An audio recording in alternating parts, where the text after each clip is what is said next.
Bonjour à tous, bonjour à toutes. Ravi, Christopher Guérin, je suis le patron de Nexans. Alors, on a entendu tout à l'heure avec Monsieur le Ministre qu'on pouvait se passer de moquette et on pouvait se passer de chauffage. Mais il y a quelque chose dont on ne peut pas se passer, c'est d'électricité. Et on ne peut pas se passer d'électricité, donc on ne peut pas se passer de câble. Voilà, Nexans est un des leaders mondiaux du câble. On est né il y a 140 ans, parce que l'industrie, c'est avant tout des robots, bien sûr, on en parle beaucoup aujourd'hui, mais c'est surtout une histoire.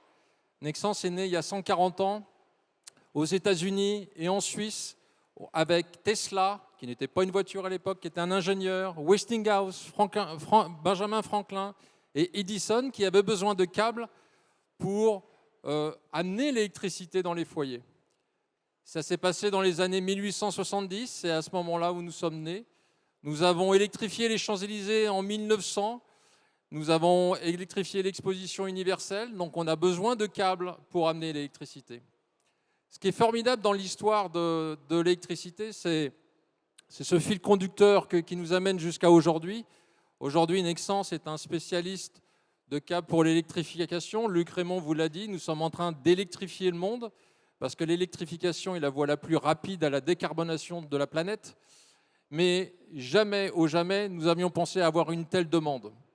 Nous fabriquons des câbles pour les énergies renouvelables, fermes éoliennes en mer. Pour vous donner un exemple, nous avons un carnet de commandes de plus de 5 ans. Nous allons électrifier 60% de la côte est américaine. Nous allons électrifier 100% de l'État de New York. Et Manhattan, comme les Champs-Élysées en 1900 qui ont été électrifiés par les câbles Nexans, Manhattan en 2030 sera 100% électrifié via des câbles Nexans en énergie verte. Donc une belle aventure industrielle qui se poursuit. Nexans, c'est 8 milliards de chiffre d'affaires, c'est 26 000 collaborateurs, dont 60% de nos collaborateurs et collaboratrices sont en usine. Ils sont sur des lignes de production, automatisées ou pas automatisées. Mais ce qui est important de dire, c'est que pour l'industrie, avant tout, c'est l'histoire d'un collectif. On parle beaucoup de télétravail. Mais dans nos usines, nous produisons l'avenir, et l'avenir se bâtit à travers un collectif. 45 usines dans le monde, dans à peu près une trentaine de pays. Nous produisons les câbles pour les fermes éoliennes en mer, pour les fermes solaires, pour l'ensemble des réseaux électriques, car nous avons encore un réseau électrique assez vétuste qui a été bâti dans les années 1950 à 1970 et qui est en plein renouvellement aujourd'hui, notamment à Paris, vous le voyez, pour les Jeux Olympiques. Mais c'est également l'électrification de l'usage.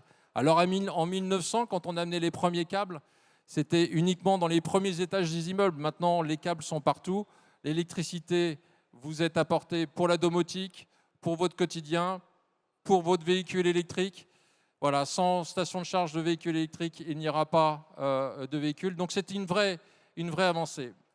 Mais je vais revenir un peu sur l'histoire de Nexans parce qu'on parle de renaissance. Voilà un groupe qui, en 2018, était en très grande difficulté, avec pourtant des taux de croissance assez importants. Et si on a changé le titre pour ne pas en faire une histoire purement industrielle, mais le titre s'appelle « Pour aller dans le bon sens », on s'est posé la question suivante. Est-ce que la croissance est systématiquement génératrice de profit? La réponse est non, vu de Nexans, puisqu'on a fait énormément d'avertissements financiers au fil des années. Donc nous avons repensé un petit peu le modèle. Et le Covid a été un parfait exemple de tremplin de notre renaissance, parce que nous avons décidé de supprimer à l'époque plus de 13 000 clients sur 17 000, pour nous concentrer sur des clients qui sont à très forte valeur ajoutée pour notre industrie, nous permettent de réduire la complexité et nous permettent de croire en notre avenir. C'est ce que nous avons fait en 2020. Une concentration sur 4 000 clients, une concentration sur 60% des produits manufacturés. Pour aller dans le bon sens, alors le bon sens, ça voulait dire quoi? Ça veut dire un triplement des profits, avec moins de chiffre d'affaires, mais une réduction de complexité forte. C'est une empreinte carbone qui a chuté de pratiquement 40% en 5 ans, puisque nous avons décidé d'arrêter l'export et de ne produire que du local pour local. Et c'est surtout un renouveau industriel qui nous a permis de repenser entièrement notre efficacité industrielle et aussi d'automatisation.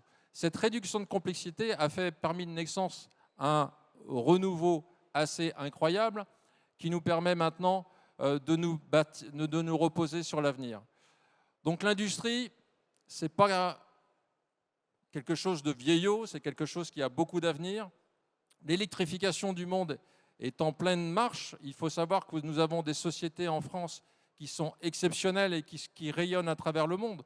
Vous avez vu bien sûr EDF, mais parlons également de Schneider Electric. Vous verrez monsieur Bataille juste après dans la matinée. Vous verrez également l'équipe Legrand, l'équipe Nexans.